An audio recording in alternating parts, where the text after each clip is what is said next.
She didn't come back to explain herself.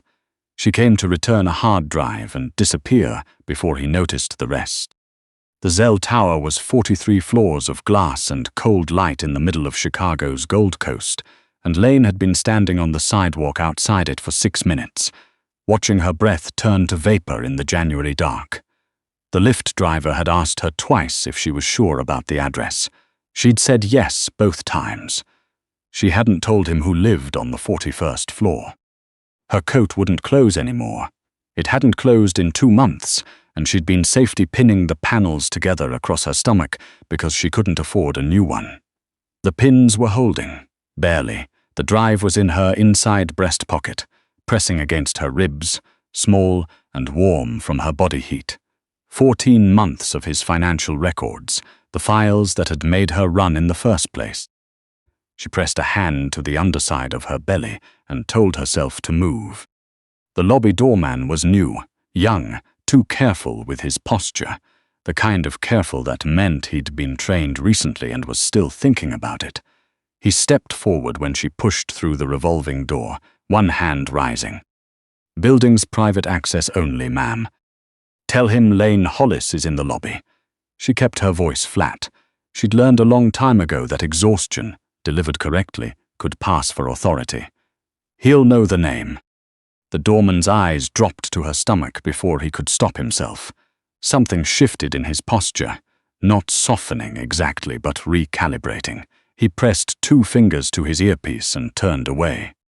Laine stood on the marble floor and waited. The lobby smelled like money, cold stone, forced air heat, and something faintly cedar underneath. She hadn't been inside this building in 11 months. She'd left through a service exit in the middle of a February night with a single bag and a phone with the SIM card already pulled. She found out she was pregnant 3 weeks later in a gas station bathroom in Gary, Indiana. Mrs. Hollis. The doorman turned back around. His face had gone careful in a different way. The way people go careful when they've just relayed a message and heard something alarming in the response. "Mr. Zell will see you. 41st floor. Pike will meet you at the elevator." Of course, Pike would. She rode up in silence, watching her reflection in the mirrored elevator doors. She looked terrible. She knew she looked terrible. The circles under her eyes had been there so long they felt structural. Her hair was held back with a rubber band she'd found in her coat pocket.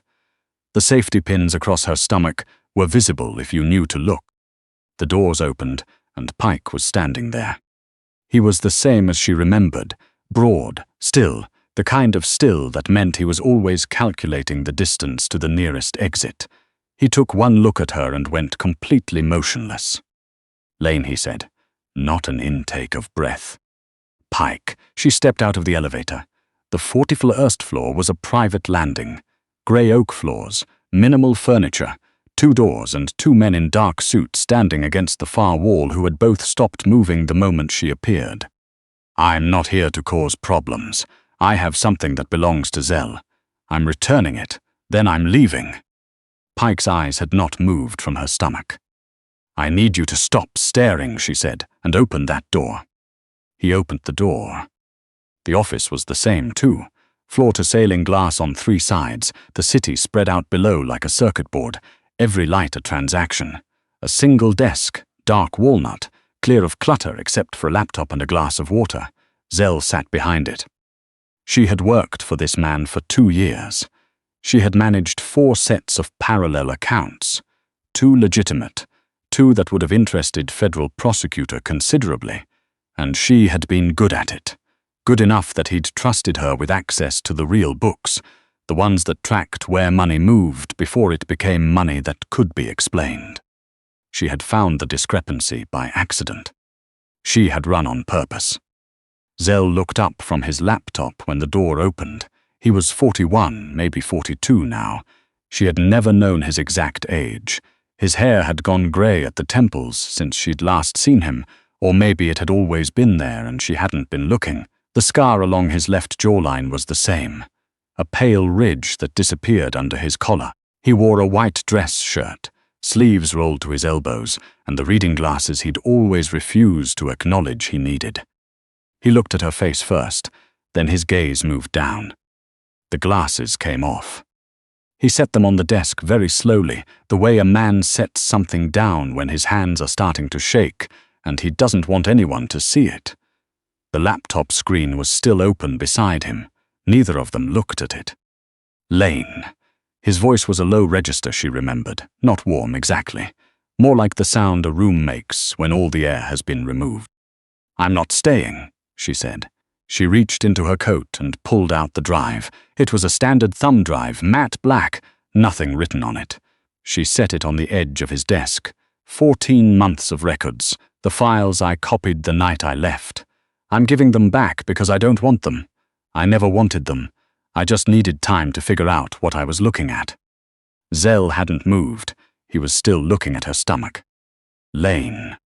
I know how you count things," she said. "I know you're already running numbers on this. The drive, what I know whether I've talked to anyone. I haven't. I'm not a threat to you. I'm just—" She stopped. The drive at the bottom of this, after 11 months of running, was that she was just so tired. I wanted it done. "Sign whatever non-disclosure you need me to sign, and I'll go." He stood up. He was tall. She'd forgotten that specific detail, or maybe she'd just stopped letting herself think about it. He came around the desk, and she made herself hold still because she was not going to step back from Zell in his own office. He stopped 3 feet away, close enough that she could see the way his jaw had locked, the muscle at the corner of it working. "Who else knows?" he asked. "No one." "Where have you been?" "That's not relevant." "The hell it isn't." His voice cracked slightly on the last word, and she watched him notice it and not like it. He was looking at her the way he looked at a ledger that didn't balance, searching for the error, the number that explained everything. His eyes moved from her face to the safety pins, holding her coat together, and back up. "How long?" 9 months. She kept her voice even, if that's your next question. Silence. She had played this conversation in her head approximately 400 times in the past 11 months. In none of the versions had his face done what it was doing now. Zell did not have a face built for shock. His face was built for assessment, for patience, for the particular blankness that meant he had already decided what was going to happen and was simply waiting for the rest of the room to catch up. But right now he looked like a man, standing at the edge of something, with no sense of how deep it went. "Mine," he said, flat as a blade. "You're quick," she said yes. Something moved through his expression. Not softness, not quite. More like a pressure releasing from somewhere that had been holding it for a very long time. He exhaled. It came out slow and ragged. "You ran," he said. "I found the skimming in the Eastern accounts," Laine said. "March 11 months ago. Someone inside your organization had been pulling from the shipping revenue before it hit the primary ledger. Small amounts, consistent intervals. The pattern was designed to look like rounding errors." She watched his face change. Whoever was doing it had access to the master accounts, which meant it was someone you trusted, which meant if I brought it to you, I'd be naming someone who had both the motive and the means to make the accusations disappear quietly, along with me. Zell was very still. "I found out I was pregnant after I left," she continued. "If I had known before, I would have." She stopped. She didn't know how to finish that sentence, honestly. "I don't know what I would have done. But by the time I did know, I had been gone long enough that coming back felt." She pressed her hand to the underside of her stomach again, a reflex. The baby had been restless all morning, pressing into her ribs with a persistence that felt personal. "I needed the records out of my possession. That's why I'm here. That's the only reason." "No," Zell said. She blinked. "What?" "That's not the only reason." He reached out and picked up the drive from the desk. He turned it over in his fingers once, then set it back down without looking at it. "If you only wanted to return records, you could have mailed them. You could have left them at the security desk downstairs. You could have done a dozen things that didn't require you to stand in front of me." He looked at her. "You came up here." Laine opened her mouth. Closed it. "You came up here. he said again, quieter. She didn't have an answer for that, which was its own kind of answer, and they both knew it. I'm going to need you to sit down, he said. I don't want to. You've been on your feet for however long it took to get here, and you look like you haven't slept in a week, and you're 9 months pregnant with my child, and I need you to sit down. His voice didn't rise. It never rose. That was the thing about Zell. He got quieter when he was serious, not louder, and right now he was barely above a whisper. Please. The please surprised her enough that she sat. She sat in the chair across from his desk and told him the rest of it. The 11 months in a sublet in Evanston, the freelance bookkeeping work she'd picked up through a temp agency under a name that wasn't quite hers, the way the money had run thin in November, and she'd had to choose between heat and the prenatal vitamins her midwife insisted on. She told it straight, without decoration, the way she filed everything, as facts, as line items. She watched him listen. He did not interrupt. He was logging it, she knew, running the figures. Zell processed emotion the way he processed everything else, as information that had a cost and a consequence. When she finished, he was quiet for a moment. You found the skimming and you ran to protect yourself, he said. Yes. And then you ran to protect the baby. Yes. From me. She met his eyes. From whoever was trying to set you up. If they found out I knew, if they found out I was carrying your heir, I would have been leverage. Or I would have been a liability. I didn't know which. I wasn't willing to find out. He looked at her for a long moment. Then he picked up his phone. Get me Harker's financial history for the last 2 years. Everything. Cross-reference it against the Eastern accounts. He set the phone down. Harker was my logistics director. He left the organization in April. Called it a personal decision. Laine absorbed that. You already suspected. I suspected after you disappeared. It took me 3 months to stop thinking you'd been taken and start thinking you'd chosen to go. After that, the numbers started making more sense. He paused. I was going to bring you in to explain them. By bring me in, you mean? I mean bring you in, he said. With notice, with a plane ticket, not the other kind. Something crossed his face that she didn't have a name for. I know the difference, Laine. The sound of her name in his mouth, unhurried, like it was something he'd been holding, did something she hadn't prepared for. She looked at the window instead. The city was white and grey, a January evening pressing in from all sides. A kick landed under her ribs, sharp, impatient, decisive. She made a small sound before she could stop herself and pressed her palm to the spot. Zell was around the desk in 3 seconds. He crouched down in front of her, which put him below eye level, which was not something she had ever seen Zell do voluntarily. He looked at her hand pressed to her side. He said, not a question exactly, but not a demand. She moved her hand. He placed his palm flat against the side of her stomach. Waited. 2 seconds. Then a push, firm, directed, unmistakable, pressed back against him from the inside. Zell stopped breathing. She watched it happen. The man who had stared down federal investigations, who had built an organization that ran like a machine and made no allowances for sentiment. She watched him get completely undone by a baby's foot. His eyes went glassy at the edges. His jaw worked.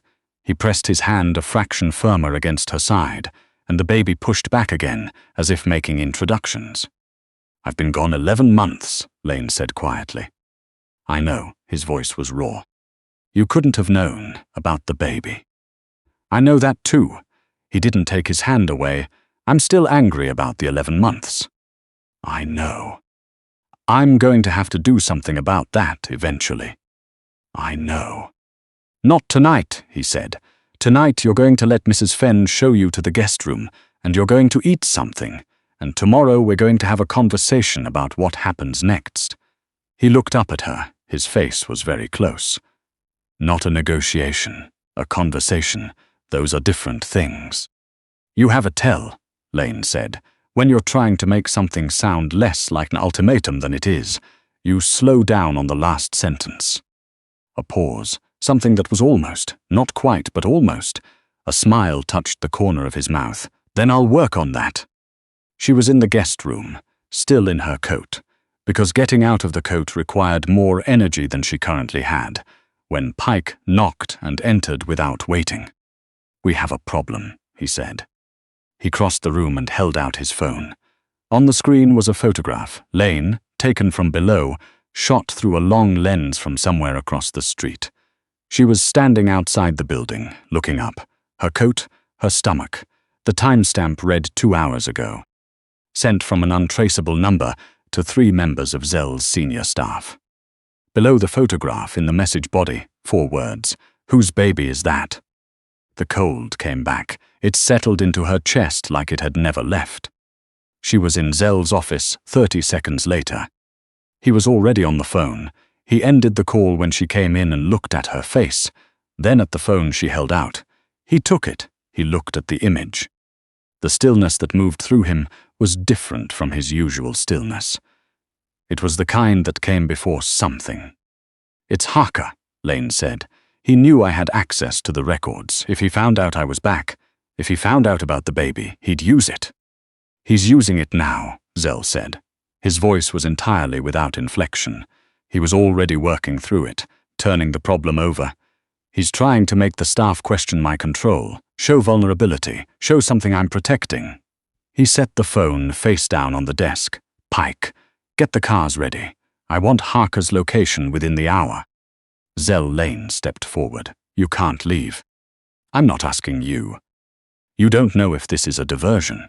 She kept her voice level. She was very good at level. "Look at the timing. I show up. 2 hours later, the photo gets sent. Someone was watching the building. Someone who knew to be watching the building, which means someone who knew I was coming, which means Harker has a source inside your staff." She watched him go still. "If you walk out that door with your whole team, you leave this floor with what? A skeleton crew? Think." He turned around. He looked at her for a long moment, and she could see the calculation happening. Not against her, but because of her, the baby, the vulnerability he had never carried before and was still learning the weight of. "Pike stays," he said finally. 8 men on the floor. I take the rest." "Zell, I'm not staying in this building while Harker is out there with a photograph of you." It came out quiet and absolute. "That is not something I'm capable of." He crossed the room. He stopped in front of her and did something she had never seen him do in 2 years of working for him. He put both hands on the sides of her face. His palms were warm. His thumbs rested at her cheekbones like he was memorizing the geography. "I will be back in 3 hours. You will be here when I get back. Say yes." "I hate this," she said. "I know. Say yes." "Yes." He let go. He was out the door before she could change her mind. An hour later, she knew it had been a trap. The sound hit first, a concussive thud from somewhere below, low enough to feel in the floor before she heard it in the air. Then the lights went out. Then the emergency lighting came on, red-tinted and industrial, stripping the room of all warmth. Pike was through the door in seconds, his hand already at his side. "Elevator shafts are down," he said. "We've got movement in the service corridor on 39. 4 men, minimum. They came up through the parking structure." "It was a diversion," Laine said. She heard her own voice as if from a distance. "He sent Zell out to thin the numbers, and then he came here." "We're going to the panic room." Pike had her by the arm. "Now." She stood and the world tilted. Not fear, not adrenaline. A contraction. It started low, a seizing pressure that wrapped around her back and pulled toward her pelvis with the grip of something that meant business. She had been having Braxton Hicks for a week. This was not Braxton Hicks. She knew the difference. Her midwife had been very specific about the difference. "Pike," she said. He looked at her face, his went grey. "No. The baby is coming. You have 4 weeks. Tell the baby that," she said through her teeth. "Move." He moved. The panic room was off the master suite, behind a section of wall that looked like built-in cabinetry. Biometric lock, reinforced steel door. Pike got it open and got her through it and when he turned to follow her in, she saw in his face that he was making the same calculation she had seen Zell make 1,000 times. The look of a man who has already chosen and knows you won't like it. "You need someone on the door," she said. "There are 2 men on the landing." "On the door, Pike. Inside that corridor, or they use a charge and blow it open." She had read everything she could about this building in the 11 months she'd been away from it. She had not let herself think too hard about why. "I know what that door can take. You have to hold the choke point." He looked at her for a long second. "Go," she said. "I'll be okay." He went, the door sealed. The silence was absolute and pressurized, like the inside of something submerged. Laine sat down on the floor. There was a cot in the corner. She would not make it to the cot. Another contraction was already building. She could feel the architecture of it, the way it gathered from her lower back and tightened like a fist and pressed down with a force that made her grip the cold concrete and breathe through her nose until her vision went grey at the edges. "Okay," she said, "to the room, to the baby, to no one in particular. We've handled worse." She wasn't sure that was true. 40 minutes. She counted the time by the contractions, the way she had always counted difficult things, methodically, without flinching. When the door opened, she was on the floor with her back against the cot, and she had already decided she was not going to make any sound that she could avoid making, and she had been only partially successful. Zell came through first. He looked like the aftermath of something, his jacket gone, his shirt ripped at the collar, blood on his knuckles, and a smear of it along his jaw that she did not think was his. He was still wearing his watch. He had ash on his sleeve. He took one look at her on the floor and crossed the room in 4 steps and dropped to his knees on the concrete in front of her. "Harker," she said. His hands were on her face, checking. "Pike?" He held the door. "He's okay." She grabbed his wrist. "Zell, the baby is coming. Right now. I've been in labor since you left." A man who had stared down federal indictments, who had run an organization across 3 states for 15 years, went white. Then he steadied. She watched it happen the same way she'd watched everything else tonight.